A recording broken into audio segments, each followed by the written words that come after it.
إن الحمد لله نحمده ونستعينه ونستغفره ونعوذ بالله من شرور أنفسنا وسيئات أعمالنا من يهده الله فلا مضل له ومن يضلل فلا هادي له وأشهد أن لا إله إلا الله وحده لا شريك له وأشهد أن محمدًا عبده ورسوله أما بعد فإن خير الحديث كتاب الله وخير الهدي هدي محمد صلى الله عليه وسلم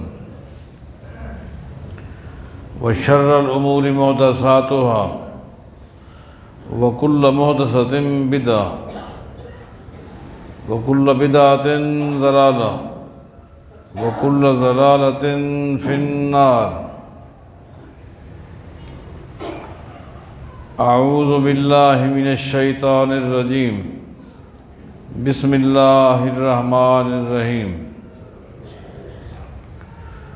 محمد رسول الله والذين معه أشداء على الكفار رحماء بينهم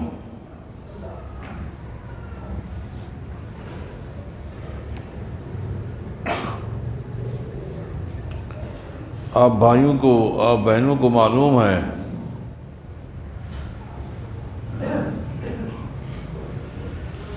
کہ سیرت کے عنوان پر گفتگو جاری ہے۔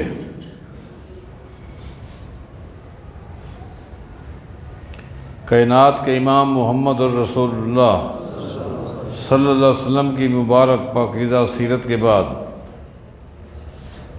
خلفائے راشدین رضوان اللہ علیہم اجمعین کو بالترتیب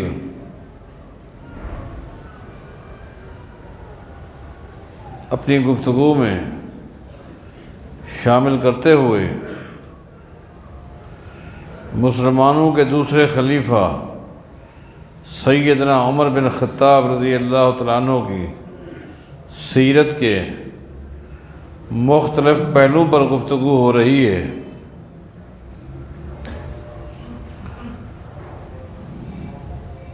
بظاہر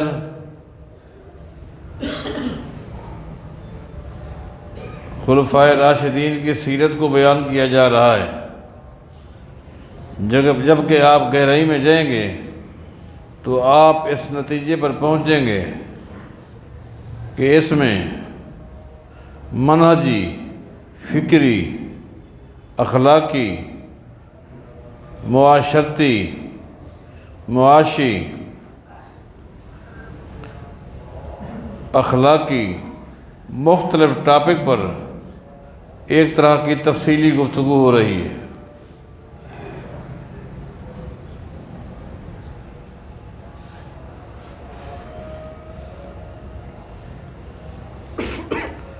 سیدنا عمر بن خطاب رضی اللہ تعالیٰ عنہ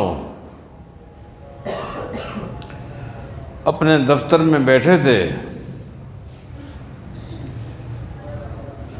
کہ ایک شخص دفتر میں داخل ہوتا ہے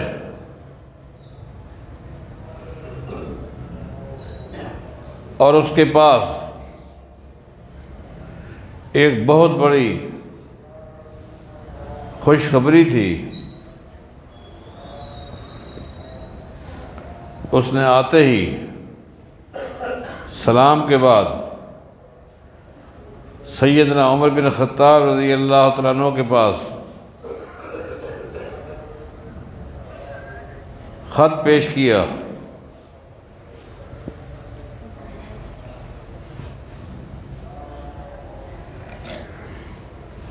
یہ خط ملک شام سے آیا تھا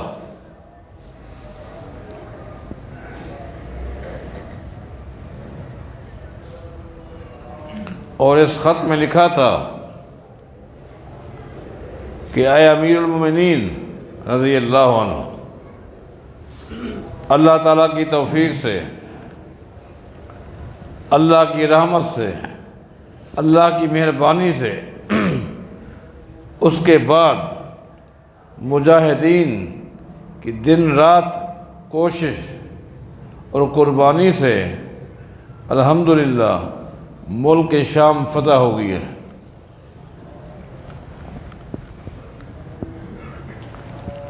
سیدنا عمر بن خطاب رضی اللہ تعالیٰ عنہ نے کاتب سے کہا جلدی کرو، اس وقت اسلامی ریاست میں جتنے صوبے ہیں ہر صوبے کے گورنر کو ایک کاپی روانہ کرو۔ ان گورنروں میں سے ایک گورنر اس وقت اتفاق کے امیر عمر رضی اللہ تعالیٰ عنہ کے دفتر میں موجود تھا۔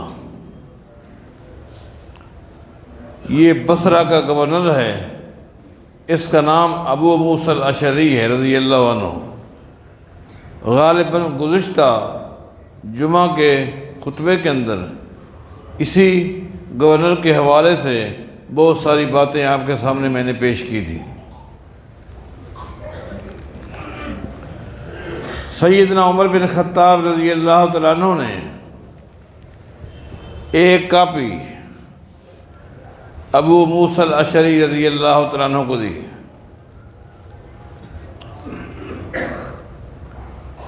ابو موسیٰ الاشعری رضی اللہ تعالیٰ عنہ اتفاق کے چوٹی کے ذہین، فطین، دور اندیش انسان تھے، تبھی تو ہر دور میں ان کو اتنا بڑا عہدہ دیا گیا۔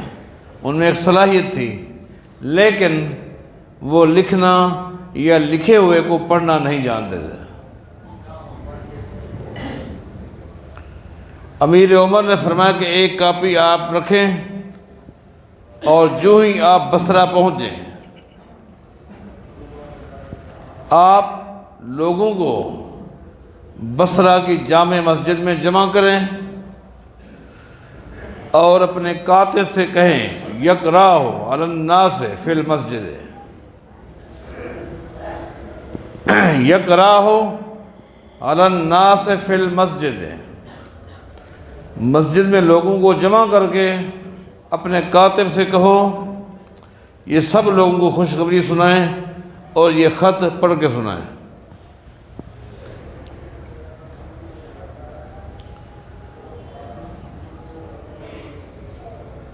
ابو موسیٰ الاشعری رضی اللہ تعالیٰ نے فرمایا بالکل خوشی کی بات ہے، اس میں تھوڑی سی میں ترمیم چاہتا ہوں۔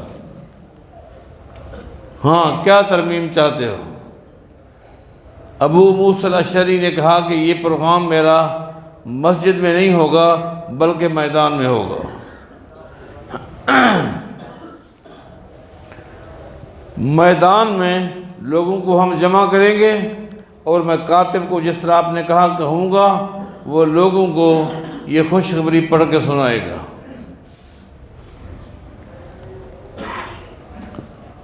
سیدنا عمر بن خطاب رضی اللہ عنہ فرماتے ہیں یہ پروگرام مسجد میں کیوں نہیں ہوگا؟ نبی علیہ السلام کے مبارک دور میں اس طرح کے سارے امور مسجد میں ہوا کرتے تھے، ہر طرح کا پیغام مسجد سے دیا جاتا تھا۔ نبی علیہ السلام تو مسجد میں بیٹھ کر فیصلے کرتے تھے، لوگوں کے مسائل سنتے تھے، مختلف علاقوں سے آنے والے پیغامات نبی علیہ السلام مسجد میں صحابہ کو سنایا کرتے تھے۔ اللہ کی زمین پر مسجد سے بڑھ کر کوئی بہترین جگہ ہو نہیں سکتی۔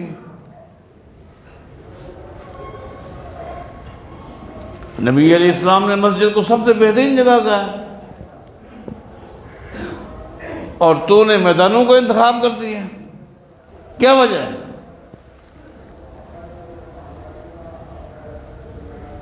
ابو موسیٰ الاشعری رضی اللہ عنہ فرمانے لگے اس کی وجہ یہ ہے لِأَنَّهُ لَا يَدْخُلُ الْمَسْجِدِ، میرا جو کاتب ہے انتہائی امین ہے، دیانتدار ہے، بددیانتی نہیں ہے، لیکن وہ آج تک مسجد میں داخل نہیں ہوا۔ میرا وہ کاتب جس پر مجھے اعتماد بھی ہے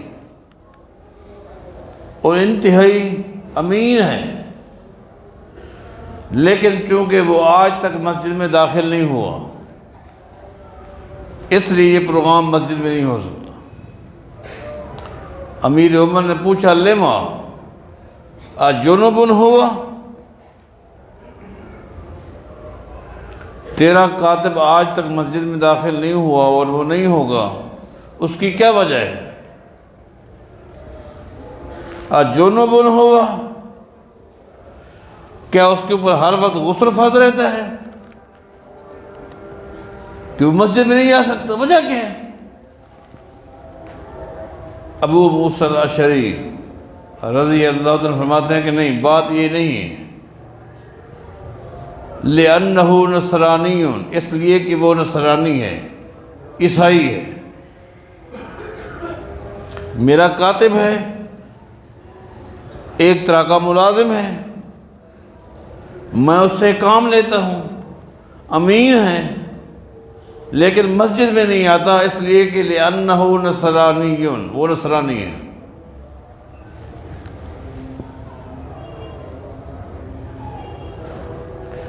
بدائع السالک والے نے لکھا ہے کہ جس وقت سیدنا عمر رضی اللہ عنہ سنا ایک نصرانی مسلمانوں کے دفتر میں کاتب ہے تو ان کا چہرہ سرخ ہو گیا، چہرہ سرخ ہو گیا اور انتہائی جذبات میں آ گئے۔ لوگ کہتے ہیں نا کہ امیر عمر جذباتی تھے، لیکن ان کے جذبات کب ہوتے تھے، وہ کیوں ہوتے تھے؟ ان میں جذباتی پن کب آتا تھا، کیوں آتا تھا؟ یقیناً غصے میں آ گئے، جذبات میں آ گئے، اور جذبات میں آ کر انہوں نے ابو موسیٰ الاشعری رضی اللہ عنہ کو جو ایک درس دیا، جو ایک لیکچر دیا، ایک خطبہ دیا، وہ میں آپ کو سناتا ہوں۔ اس سے آپ اندازہ لگائیں کہ امیر عمر دین کی کس طرح کی غیرت رکھنے والے انسان تھے، کس طرح کے غیور تھے۔ فرماتے ہیں قد اقصاہم اللہ، اے ابو موسیٰ الاشعری، اقصاہم اللہ، اللہ نے یہود و نصارہ کو دور رکھا ہے، یہ مسلمانوں کے قریب رہنے کے قابل نہیں، ان کو دور رکھا ہے، تم ان کو قریب کرتے ہو۔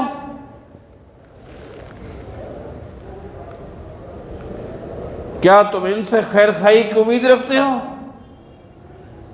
وَلَن تَرْضَىٰ عَنْكَ الْيَهُودُ وَلَا النَّصَارَىٰ حَتَّىٰ تَتَّبِعَ مِلَّتَهُمْ، خبردار کبھی یہود و نصارہ سے خیر خواہی کی اور بھلائی کی امید نہیں کرنا۔ یہود و نصارہ کبھی مسلمانوں کے خیر خواہ نہیں ہو سکتے، ان سے بھلائی کی امید نہیں رکھنا۔ قد اقصاہم اللہ، اگر یہود و نصارہ سے بھلائی کی، خیر خواہی کی توقع ہوتی تو اللہ کا دین، اللہ کا قانون ان کو مسلمانوں سے دور نہ رکھتا۔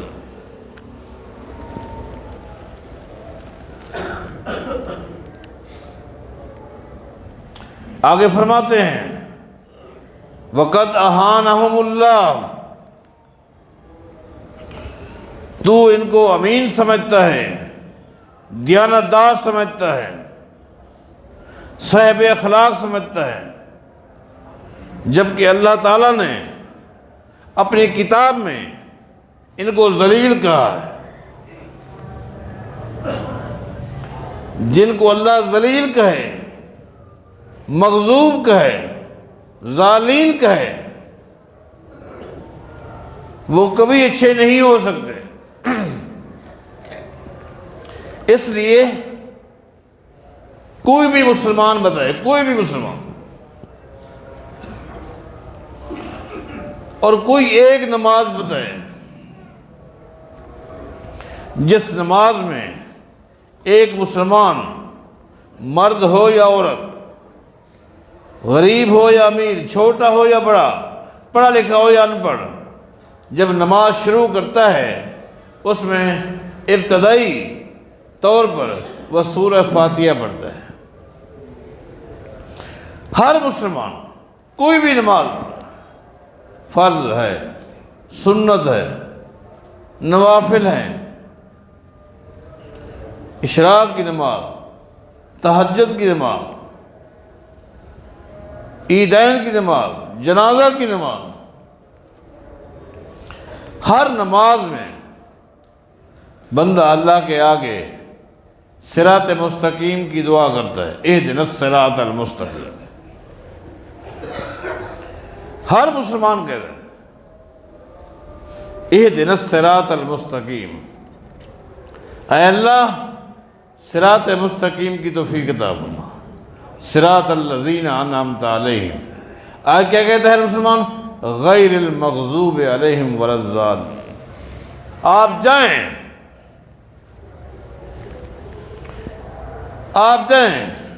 کسی بھی عالم سے پوچھیں، اس کا تعلق کسی بھی مکتب فقہ سے ہو، کسی بھی مکتب فقہ سے اس کا تعلق ہو، اس سے پوچھیں قرآن کریم میں یہ جو ہے کہ اللہ ہمیں ان لوگوں کا راستہ نہیں چاہیے مغضوب علیہ کا، جن پر تیرا غضب ہوا، جن پر تیری پھٹکار ہوئی، جن پر تیری لعنت ہوئی، ان کا راستہ نہیں چاہیے۔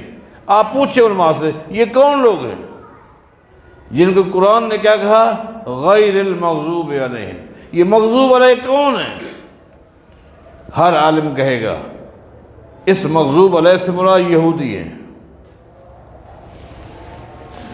آگے پوچھیں، آگے فرماتے ہیں ولا الضالین، اے اللہ ضالین کے راستے سے بچانا۔ یہ ضالین کون ہے؟ ہر عالم کہے گا ضالین سے مراد نصارہ ہے، عیسائی، یہ اہل کتاب ہے۔ اگر یہ لوگ اچھے ہوتے تو ہر مسلمان ہر نماز میں ان سے، ان کے راستے سے دوری کی درخواست اللہ سے نہ کرتا۔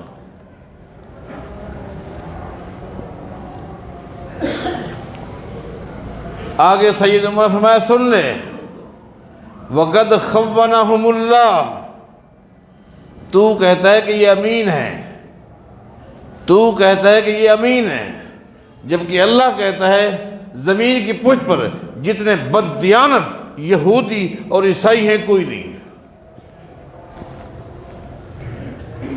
اللہ نے ان کو بددیانت کہا ہے، تو کہتا ہے دیانتدار ہے۔ ابو موسیٰ شریف تجھے کیا ہو گیا؟ وَقَدْ خَوَّنَهُمُ اللَّهُ، امیر عمر کے الفاظ ہے، اللہ نے ان کو بددیانت کہا ہے۔ ان سے بڑا بددیانت کون ہو سکتا ہے؟ انہوں نے اللہ کی شریعت میں بھی تبدیلی کی، یحرفون الکلم عن مواضعہ۔ جن ظالموں نے، جن بدبختوں نے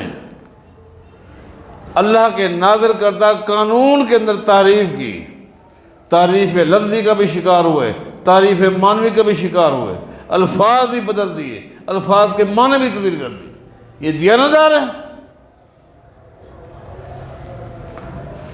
جنہوں نے اللہ کے قانون کی حفاظت نہیں کی، بددیانت یہ لوگ ہیں۔ اگلے آخری جو دو جملے ہیں ان پر آپ نے غور کرنا ہے۔ اللہ، آخری امیر عمر کے دو جملے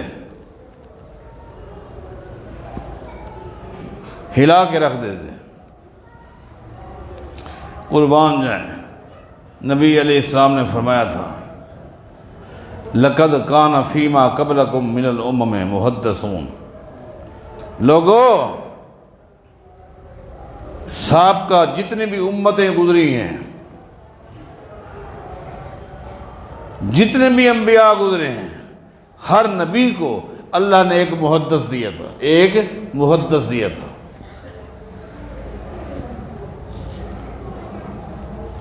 محدث اس شخص کو کہتے ہیں جو نبی نہ ہو، پیغمبر نہ ہو، اس کے اوپر شریعت نازل نہ ہوتی ہو، لیکن اس کی باتیں الہامی ہوں۔ اللہ، اس کی باتیں الہامی۔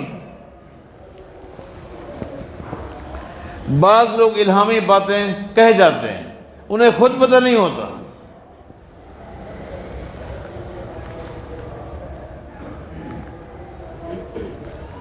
الہامی باتیں کہہ جاتے ہیں۔ فرمایا لوگو، سابقہ انبیاء میں سے ہر نبی کو اللہ نے ایک محدث دیا تھا جس کی باتیں الہامی ہوا کرتی تھی، اور اللہ تعالیٰ اپنی وحی کے ذریعے اس شخص کی، اس محدث کی الہامی باتوں کی تصدیق کیا کرتا تھا۔ لوگو، فَإِن يَكُ أَحَدٌ مِّنْ أُمَّتِي فَإِنَّهُ عمر، اگر میری امت میں کسی نے محدث کو دیکھنا ہو، عمر بن خطاب کو دیکھو۔ اللہ، الہامی بات جو کسی کے وہم و گمان میں نہیں ہوتی۔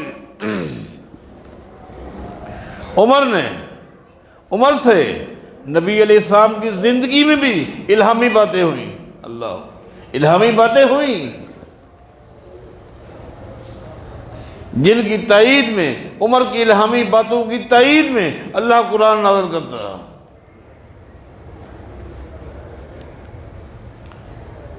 پردے کے حوالے سے آپ نے سنا تھا، امیر عمر نے جو مشورہ دیا تھا، یہ مشورہ الہامی تھا۔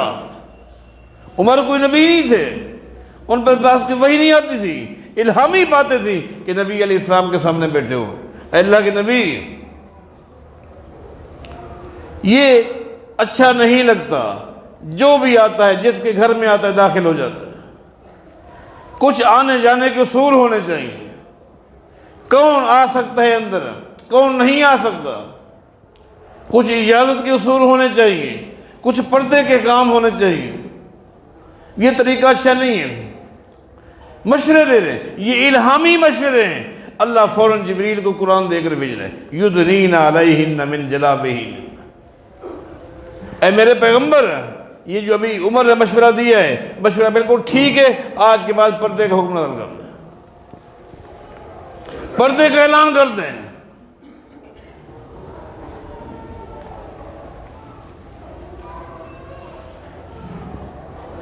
آپ کو معلوم ہے جب نماز فرض ہوئی تو لگاتار کئی مہینے تک مسلمان بیت المقدس کی طرف رخ کر کے نماز پڑھتے رہے، وہاں رخ کر کے نماز پڑھتے ہیں، قبلہ اول۔ اس کے بعد اللہ نے حکم نازل کر دیا کہ بیت اللہ کی طرف رخ کر کے نماز پڑھنی ہے، رخ ہو گیا۔ ایک دن نبی علیہ السلام نماز پڑھا کے بیٹھے ہیں، سیدنا عمر آگے آ جاتے ہیں اور آ کر ایک مشورہ دیتے ہیں۔ اللہ، عمر کے مشورے، اے اللہ کے نبی صلی اللہ علیہ وسلم، نماز تو آپ نے بیت اللہ کی طرف منہ کر کے پڑھنی، حکم آ گئی ہے۔ ایک جگہ ایسی ہے اگر وہاں کھڑے ہو کر بیت اللہ کی طرف رخ کر کے نماز پڑھیں گے، اسی کی سیٹ میں بیت المقدس بھی آ جاتا ہے، مانا دونوں قبلے سامنے آ جائیں گے، یہ بھی سامنے ہوگا، وہ بھی سامنے ہوگا۔ عمر کون سی جگہ ہے؟ عرض کی مقام ابراہیم، مقام ابراہیم، یہاں کھڑے ہو کر اگر آپ نماز پڑھیں گے، یہ بیت اللہ تو سامنے ہے، بیت المقدس بھی سامنے آ جائے گا۔ اسی وقت اللہ نے قرآن نازل کر دیا، وَاتَّخِذُوا مِن مَّقَامِ إِبْرَاهِيمَ مُصَلًّى۔ الہامی باتیں عمر سے، ان کی زندگی میں بھی الہامی باتیں، نبی علیہ السلام کی زندگی میں بھی الہامی گفتگو، اور اس کے بعد بھی آج بھی دو الہامی باتیں سیدنا عمر نے ابو موسیٰ الاشعری کو بتائی ہیں، جو بڑی قابل غور ہے۔ پہلی بات یہ بتائی، سن لیں، فرمایا لوگو اے ابو موسیٰ الاشعری تم بھی سنو، یہود و نصارہ یہ دو وہ قومیں ہیں جن کے اندر مہلک جراثیم پائے جاتے ہیں۔ جب یہ لوگ کسی قوم کے قریب ہوتے ہیں اپنے خطرناک مہلک ہلاک کر دینے والا جراثیم ان میں داخل کر دیتے ہیں۔ اے ابو موسیٰ الاشعری یہ وہ دو قومیں ہیں جب کسی کے قریب ہوتے ہیں ان میں جب وہ مہلک جراثیم داخل کر دیتے ہیں وہ ایسے خطرناک ہوتے ہیں، سن لے پھر قیامت تو آ سکتی ہے وہ جراثیم نہیں نکل سکتے۔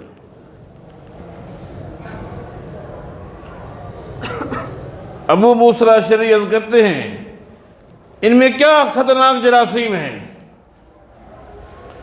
فرمایا سن لے، یہودیوں میں بھی ایک خطرناک جرثومہ ہے اور عیسائیوں کے اندر بھی ایک خطرناک جرثومہ ہے۔ اگر ان کو قریب کرو گے یہودی اپنا خطرناک جرثومہ تم میں داخل کریں گے پھر قیامت تک نہیں نکلے گا۔ عیسائیوں کو اپنے قریب کرو گے ایک خطرناک جرثومہ ہے وہ تم میں داخل کر دیں گے پھر قیامت قائم ہو جائے گی، وہ جرثومہ نہیں نکلے گا۔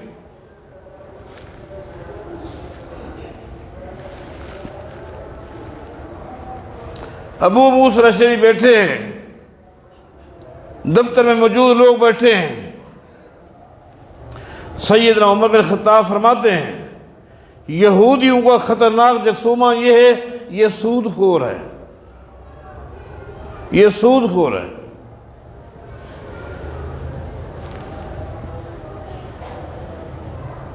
اور اگر ان کو تم نے قریب کر لیا یہ خطرناک جرثومہ تم میں داخل کر دیں گے اور سود خوری کا جرثومہ جب تمہارے اندر آ جائے گا قیامت قائم ہو جائے گی، یہ نہیں نکلے گا۔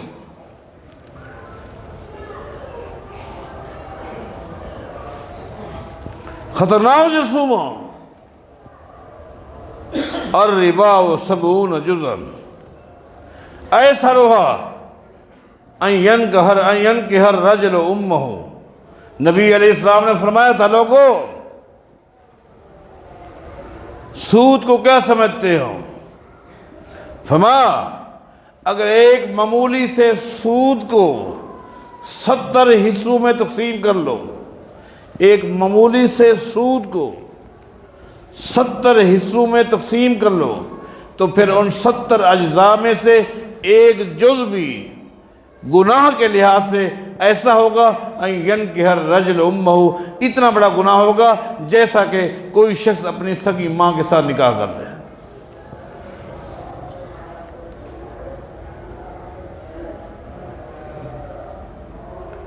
نبی علیہ السلام نے فرمایا تھا اذا ظہر الزنا والربا فی قریۃ فقد احل اللہ بانفسہم عذاب اللہ۔ جب کسی بستی میں، کسی قوم میں، کسی علاقے میں، کسی ملک میں تم دیکھو کہ سود عام ہو گئی ہے، زنا بھی عام ہو گئی ہے، تو یقین کر لو کہ یہ وہ لوگ ہیں، یہ وہ بد نصیب ہیں جنہوں نے خود ہی اللہ کے عذاب کو دعوت دی ہے۔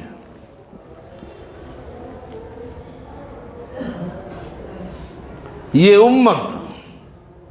امت جو سود کو مٹانے کے لیے آئی تھی، سود کو ختم کرنے کے لیے آئی تھی، سودیوں کے ساتھ اعلان جنگ ہو رہا ہے، کس کا؟ اللہ کا۔ فَإِن لَمْ تَفْعَلُوا فَأَذَنُوا بِحَرْبٍ مِّنَ اللَّهِ وَرَسُولِهِ۔ اے میرے پیغمبر اعلان کر دیں لوگ سود سے باز آ جائیں، اور جو لوگ سود سے باز نہیں آتے ان کے ساتھ اللہ کے رسول کا اعلان جنگ ہے۔ بتاؤ، لعن رسول اللہ صلی اللہ علیہ وسلم آکل الربا وموکلہ وکاتبہ وشاہدہ۔ سود کے ایک معاملے پر سود لینے والا، سود لینے والا، سود دینے والا، سود کی تحریر کرنے والا، گواہ بننے والے، سب پر لعنت ہے۔ ابو موسیٰ الاشعری، یہودیوں کو قریب مت کرو، یہ خطرناک جرثومہ سود کا تمہارے اندر چھوڑ جائیں گے، اور جب یہ آ جائے گا جرثومہ، قیامت تو آ سکتی ہے نکل نہیں سکتی۔ امیر عمر کا یہ جملہ الہامی تھا کہ نہیں تھا؟ آج کیا ہو رہا ہے؟ تعویلیں کی جا رہی ہیں، سود سے بچنے کے لیے علماء سے فتوے لیے جا رہے ہیں، قرآن کریم کی عجیب تعویل کی جا رہی ہے، مادہ پرستی کی وجہ سے لوگ احادیث صحیحہ کو چھوڑ کے خود ساختہ تعویلات کو اپنا کر مرتد ہو رہے ہیں۔ آگے اگلا جملہ فرمایا کہ یہ تو جرثومہ ہے یہودیوں کا، ان کو قریب کرو گے یہ جرثومہ آ جائے گا، پھر قیامت تک نہیں نکلے گا۔ آگے فرمایا وَهُمْ يَسْتَحِلُّونَ الرِّشْوَةَ، اور خبردار اگر تم نے نصرانیوں کو، عیسائیوں کو اپنے قریب کیا تو یہ لوگ رشوت کو جائز سمجھتے ہیں، اور یہ رشوت والی بیماری، رشوت کے جرثومے کو اگر اس امت میں انہوں نے چھوڑ دیا عیسائیوں نے، تو قیامت قائم ہو سکے گی، یہ امت رشوت سے نہیں بچ گئی۔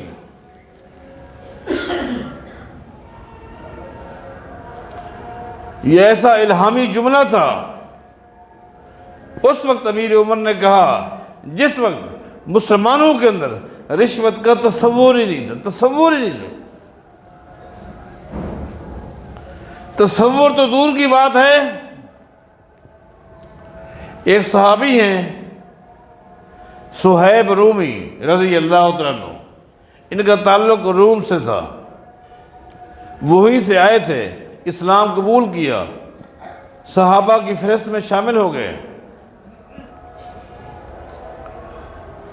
ایک وقت آیا ان کو وطن یاد آیا، وطن، خاندان، علاقے، حالات کا جائزہ لینے کے لیے یہ روم گئے تھے۔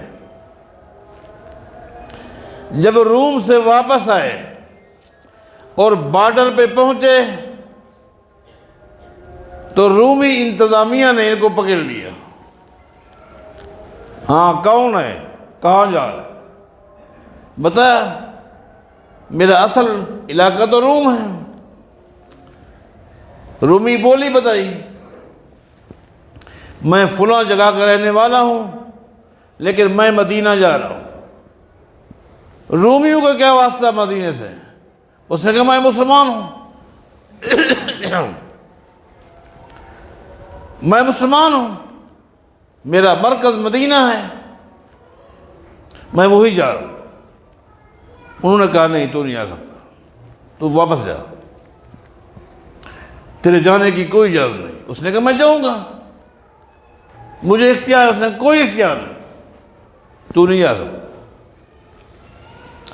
آخر کار انہوں نے مجبور کیا، ہمیں کچھ دیے بغیر تو جا ہی نہیں سکتا، ہمیں کچھ دیے بغیر تو جا ہی نہیں سکتا۔ صہیب رومی رضی اللہ فرماتے ہیں جب میں انتہائی مجبور ہو گیا، انتہائی مجبور ہو گیا، میرے پاس تو کچھ نہیں تھا، میں نے اس کو اپنے گھر کی چابیاں نکال کے دے دی کہ جاؤ میرے گھر جاؤ، مجھے جانے دو، یہ میرے گھر کی چابیاں ہیں، فلاں کونے میں سونا پڑا ہے تم لے لو، میرا راستہ ہٹا دو۔ مدینہ آ گئے۔ سیدنا عبداللہ بن مسعود رضی اللہ عنہ نے دیکھا صہیب رومی کو اس قدر رو رہا، اس قدر رو رہا، تجھے خوش ہونا چاہیے، تو مدینہ آ گیا۔ صہیب رومی نے کہا اے ابو عبد الرحمن، یہ کنیت ہے عبداللہ بن مسعود کی، اے ابو عبد الرحمن میں مدینہ تو آ گیا ہوں، لیکن جہنم کا ایندھن بن کے آیا ہوں۔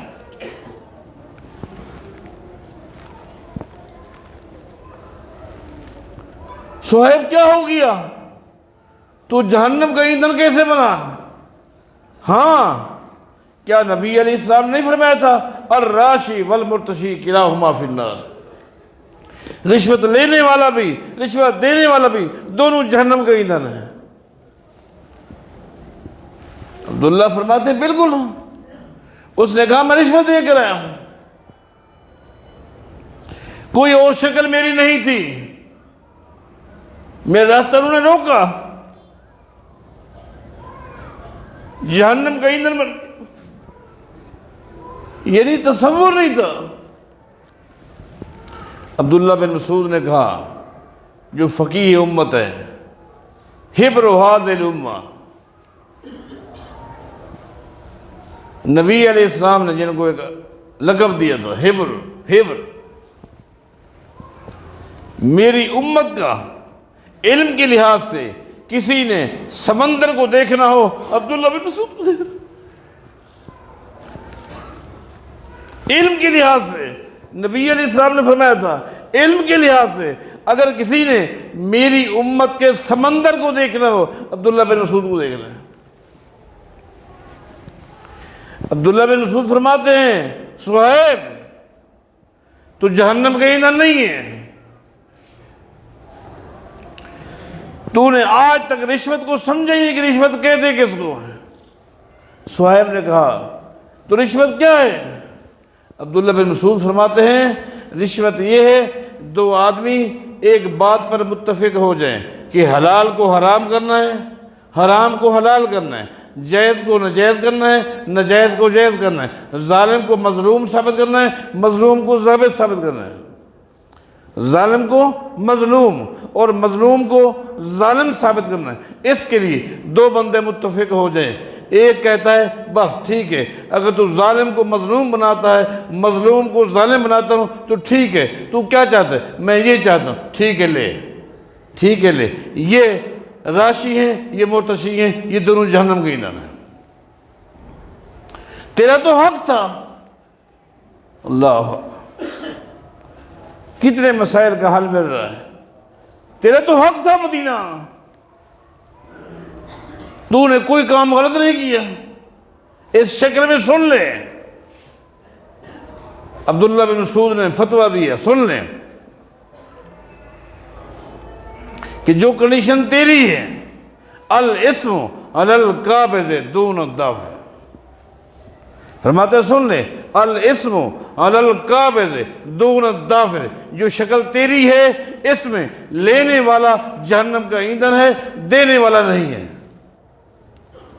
اس سے معلوم ہوا اگر کوئی بندہ اپنا حق لینا چاہتا ہے جو اس کا حق ہے اور اس کا حق اس کو نہیں ملتا سوائے شکل کے، اس میں وہ مجرم نہیں ہے، لینے والا ہی مجرم ہے۔ اللہ تعالی ہم سب کو فتنوں سے محفوظ فرمائے۔